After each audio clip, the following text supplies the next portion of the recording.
مساء الخير. اهلا بيكم في حلقه جديده من على كنبه سمر. النهارده حلقه مسائيه مختلفه شويه عشان كنت لسه بتمشى عندنا على الطريق، في طريق كده بتمشى عليه.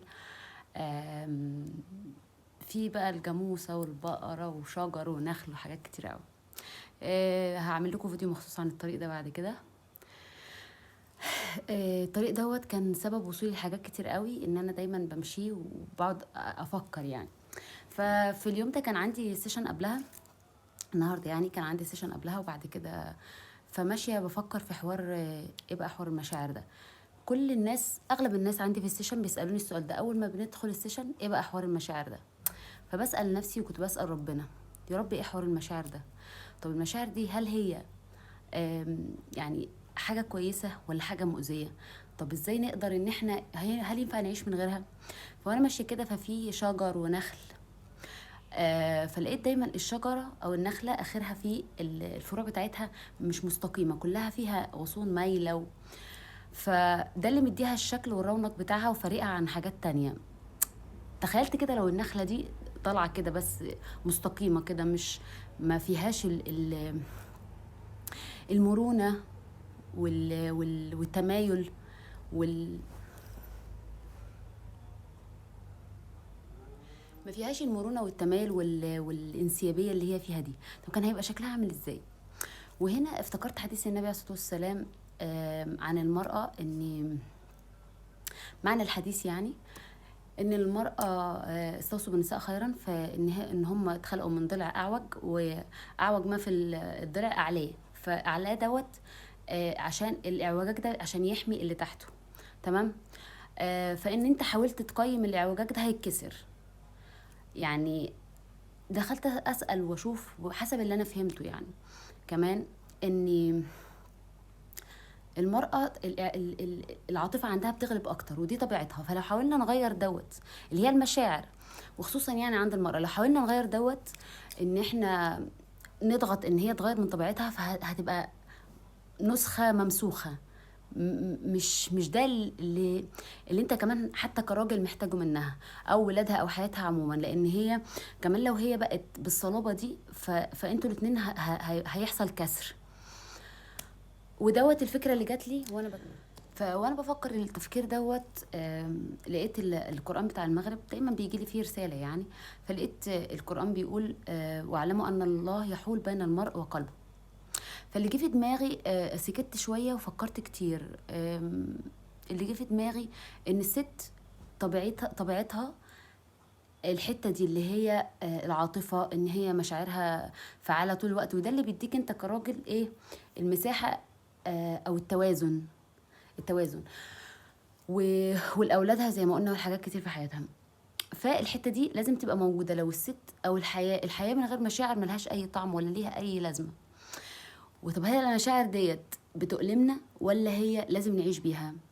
فلما سمعت الآية علموا أن الله يحول بين المرء وقلبه، فعرفت إن إحنا علينا المشاعر دي مش بتترفض، هي بتدار. فدعيت ربنا إنه يعلمني ويساعدني أساعد الناس إزاي تتعلم تدير مشاعرك، لأن أنت لما بتديرها أحسن كتير من إن أنت ترفضها. يعني لو عندك حصان، لو أنت ماسك السرج بتاعه، لو أنت شديته قوي هيتقلب بيك لورا، ولو أنت سبت له على الحبل على الغارب هتلبس. طيب الحكمة في ان انت تعرف تمسك السرج بتوازن، وامتى يعني تشد وامتى تلين، وساعتها هتوصل لجنة نفسك. قولوا امين ان شاء الله. كم نقطة صغيرة تعلميها في إدارة مشاعرك. أول حاجة بندعي دايما عشان كل حاجة في إيد ربنا. دايما كان عرفت ان اكتر دعاء النبي: يا مثبت القلوب ثبت قلبي على دينك، لان القلوب متقلبة حسب المشاعر. فاول حاجه الاعتراف. اعترفي بمشاعرك، ولما حد يقول لك انت نكديه، انت فكك، انت مالكيش دعوه بكل ده، انت مش نكديه ولا بومه، انت عسوله مرهفه المشاعر حنينه ولو شنتي كده مش هيدفع اللي ورا واللي قدام عشان يبقى معاكي. ففكك، اعرفي ان انت المشاعر دي حاجه اصيله فيكي، فما ترفضيهاش وما تدافعيش عن نفسك عادي، انت بس تعرفي ازاي تديريها. هو ربنا عارف ومش مهم تشرحي لاي حد اي حاجه. اول حاجه تقبلي ان انت مشاعرك اعلى شويه، ف حافظي على نفسك ان انت ما توصليش للتوب بقى. يبقى اول حاجه بنقول على مشاعرنا ان انا عارفه ان انا دلوقتي متضايقه، عارفه ان انا دلوقتي زعلانه، وما ياثرش فيا ان حد تاني يعرفني بقى. انا بعرف نفسي، فمش مهم تعريف اي حد تاني ادام انا متقبله ده طبيعه ربنا. زي ما خلقنا كده انسان طويل وانسان قصير، انسان حساس وانسان احساسه اقل شويه، فعادي يعني قشطه مفيش مشكله. يبقى ايه اول حاجه نعترف بيها. تاني حاجه قاعده 90 ثانيه موجه. المشاعر دي موجه اخرها 90 ثانيه، دقيقه ونص، الا لو احنا عملنا لها اقترار وفضلنا بقى ايه نعيد ونزيد ونجيب مواقف شبهها ونقعد، لا لازم نقطعها. بنقطعها بالاكشن يعني. الاكشن بيقطع الايموشن. لو احنا قلنا عملنا اي حاجه اكشن يعني فعل، وايموشن مشاعر. لو احنا حسينا بمشاعر معينه بنقطعها بفعل معين. نقرا ان يعني نعمل، يا ريت يكون فعل حركي، رياضه يعني، ممكن تقومي تنظفي البيت، تغسلي مواعين، اي حاجه، اقعدي مع اولادك، رسمي لوني. فاما بتقطعي السايكل دي بتاعت المشاعر في ال90 ثانيه ما بيحصلهاش ان هي تقعد 90 سنه بقى، بتخلص.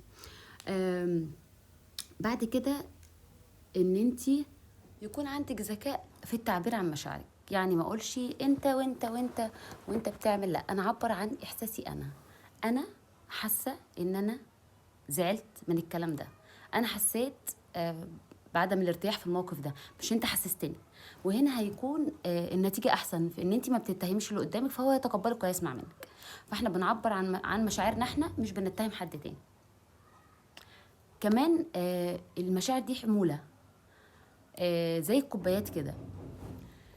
زي الكوبايات دي كده بتبقى هي الشعور ربنا خلقه جوانا، زي الايد زي الرجل، ما ينفعش ان احنا نبقى موجودين من غيره. المشاعر دي هي المواقف اللي بتملى الكوبايات. ف محتاجين ان احنا نفرغ الميه اللي جوه الكوبايه دي، بس الكوبايه نفسها ما نقدرش ان احنا اصلا يعني نعمل فيها اي حاجه، هي مش بتاعتنا. بنفرغها ازاي؟ في طرق كتير قوي. في عندنا الكتابه، الرسم، التلوين، النشاط الحركي، الرياضه، الرقص، الغناء، التنفس. ايه تاني؟ اللي هو المديتيشن والمايندفول، كل تمارين المايندفولنس والحضور. وان تعملي حاجات بتحبيها، كلمي حد بتحبيه، يعني حاجات كتير قوي بنقدر نفرغ بيها المشاعر. وفي طرق كمان عندنا في علم النفس زي التايم لاين وحاجات تانية بتقدري تعمليها مع اخصائي او مع الكوتش بتاعك لو انت عندك كوتش او كده. طيب لو ما عندكيش طبعا مش عايزه اقول لك تعملي ايه. تمام، يبقى كده احنا عبرنا عن مشاعرنا وفرغنا مشاعرنا. وتبقي عارفه مدركه جدا بنفسك، برضو ما تستنيش حد يقولك ولا حد يعترف بالوقت اللي انت محتاجه فيه او مش محتاجه فيه. يعني ما حدش هيعرف يقولك انت دلوقتي متضايقه، كله هيقولك متضايقه ليه. انت في وقت معين بتبقى حاسه فيه ان انت خلاص الكوبايه لحد هنا خلاص، او لحد هنا كمان، فما تشرحيش. اتفضلي فرغي مشاعرك بطريقه صحيه من غير ما تشرحي لحد ولا تستني حد يطبطب عليكي ويقول لك. طبعا لو في يبقى قشطه يعني تمام حلو جدا، بس لو ما فيش ادي لنفسك ده، فرغي مشاعرك، عبري عن نفسك بطريقه كويسه، اهتمي بنفسك اكتر، اعملي حاجات بتحبيها. طبعا دي نبذه مختصره، مش دي كل حوار المشاعر يعني، ومهما اقول فيه برضو مش هيبقى كل حاجه. بس الفكره لما جات لي وانا كنت بتمشى ف حبيت ان انا اسجلها وهي لسه حاضره يعني، ولو ان انا كنت ناويه اعمل سلسله عن المشاعر دي، وان شاء الله برضو هعملها. فدي بس تاملات يعني كده، مش كل حاجه. ان شاء الله نكمل. وخلي بالك على نفسك، عبري عن مشاعرك، ما تكبتيهاش وعبري عنها. عارفه ان حياتك ممكن تكون من غير المشاعر اهدى واريح، ولكن هي هتكون باهته ما فيهاش النبض ده. يعني كأن هو ممكن تكون حياة مستقيمة كده بس ما فيهاش النبض ولا الروح. وعشان اعوجاج الضلع ده سر قوته، حافظي على قوتك اللي هي في مشاعرك. انت قوتك في مشاعرك، فحافظي عليها. ولو عايزة تعلمي ازاي تديري مشاعرك تابعيني.